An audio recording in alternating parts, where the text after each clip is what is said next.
Big boss Marathi season 6च्या घरात आज होणार आहे एक मोठा गेमचेंजर ट्विस्ट.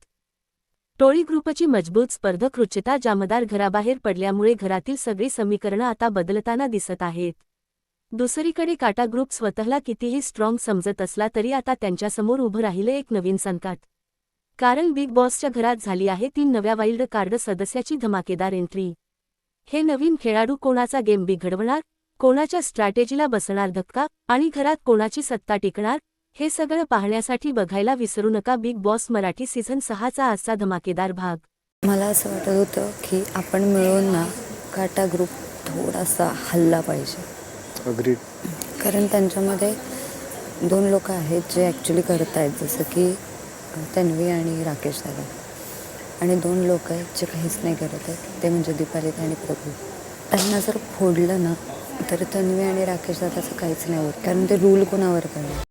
मस्त चुगल्या गेल्या सगळं विशालची. मला तू आवडत नाही म्हणून तू बसलेली तिथे. हां, चुकली नाही, राकेशशी शेअर केलं. वाड्यावर बोलणं चालू होतं आता. काय लॉजिक काय नॉमिनेशनचा, माझ्यावर बसते म्हणून.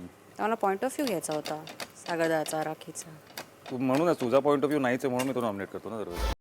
म्हणून मला मी इंडिव्हिज्युअल खेळणार आहे, पण अलायन्सेस लागतील, तो काटा असो किंवा विशाल असो. संकेतचा गेम थोडा डिकोड होत आहे. मुलींचं म्हणणं आहे की त्याला विशालमध्ये जायचं आहे, विशालच्या ग्रुपमध्ये, आणि त्यांच्यावरच हळूहळू वार करायचं, जे अनुश्रीने केलं.